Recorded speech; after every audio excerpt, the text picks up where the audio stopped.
जय सिया राम। आज मैं आपको कथा शरीर नश्वर है सुनाऊंगी। राजा जनक के दरबार में आए दिन विद्वानों का मेला लगा रहता था। सभा बैठती तो पूरी सभा के सभासद और मंत्री विद्वानों से राजा जनक की बातें सुना करते थे और राजा जनक कभी कभी तो बड़े अद्भुत ढंग से समाधान देते थे। संसार राजा जनक की विद्वता को जानता था। राजा जनक विदेह राज के नाम से भी जाने जाते थे। विदेह का अर्थ है जिसकी देह न होना।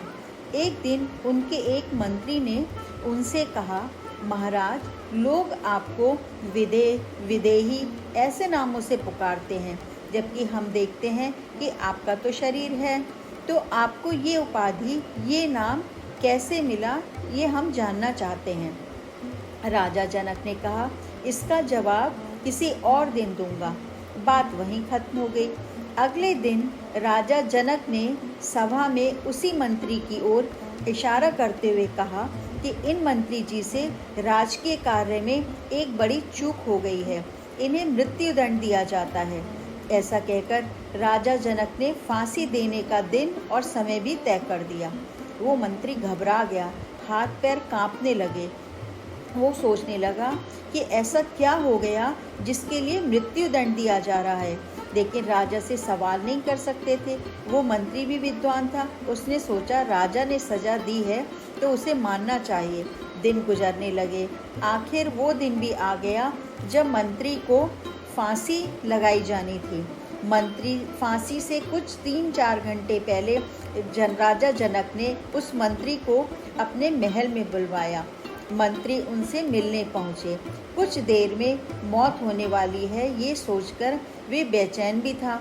महल में राजा के सामने पहुँचे तो देखा वहाँ भारी दावत का इंतज़ाम है। तरह तरह के पकवान, मिठाइयाँ, भोग जय सिया राम।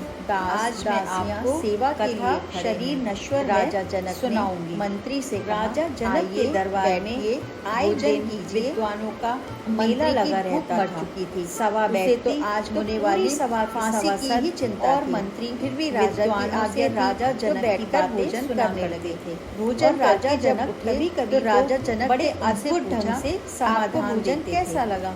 कौन सी संसार मिठाई सबसे अच्छी राजा लगी? जनक की मंत्री ने विद्वता कहा, को महाराज, जानता था। कैसी मिठाई, राजा कैसा जनक भोजन? विदेह मेरा राज तो के पूरा नाम से ध्यान भी कुछ जाने देर में जाते मिलने थे। वाले मृत्यु विदेह दंड का पर अर्थ था। है जिसकी कुछ देह देर न में होना। शरीर छूट एक जाएगा, दिन फांसी उनके लग एक जाएगी। मंत्री ने फिर उनसे भोजन का कहा, क्या स्वाद? महाराज, राजा जनक लोग ने कहा, आपको आप जानना चाहते थे विदेही कि विदेह ऐसे क्या नामों होता से है? पुकारते हैं, विदेह भाव जबकि किसे हम कहते हैं? देखते हैं इस समय कि आपका आप विदेह विदेह भाव है। में है। तो आपको ये उपाधि, शरीर ये नाम के सुख कैसे और मिला, स्वाद की कोई ये हम परवाह जानना नहीं चाहते रही। हैं। मृत्यु सामने राजा है तो जनक ने शरीर का कहा, भान इसका चला गया। जवाब जब हम किसी शरीर और के दिन बारे में दूंगा। सोचते हैं बात तो वहीं भोग खत्म में हो गई। डूबते हैं। अगले मैं दिन हमेशा राजा इसी भाव जनक में ने रहता हूँ सभा कि में शरीर उसी तो मंत्री एक दिन की ओर खत्म हो जाना इशारा है। करते हुए इसलिए कहा, मैं कि इन हमेशा मंत्री जी विदेह से भाव में राजकीय रहता हूँ। कार्य तो में इस एक कथा बड़ी का सार चूक ये हो है, गई है। इन्हें अर्थात मृत्यु एक दंड दिन दिया जाता है। मौत ऐसा आनी ही है कहकर और राजा ये जनक ने शरीर जला फांसी दिया देने जाएगा का दिन या और जमीन समय में भी गाड़ तय कर दिया दिया। जाएगा। वो मंत्री आत्मा घबरा गया, स्थानांतरित हो हाथ जाएगी। पैर कांपने लगे। इसलिए हम शरीर के वो साथ जो सोचने भी लगा भोग करें कि ऐसा वो क्या इस हो भाव गया में करें जिसके लिए कि मृत्यु इसको दंड एक दिया दिन जा रहा है। समाप्त हो लेकिन जाना राजा है। से सवाल यही नहीं कर सकते विदेह थे। भाव वो है। मंत्री भी विद्वान था। जय उसने सिया सोचा, राम। राजा ने सजा दी है तो उसे मानना चाहिए।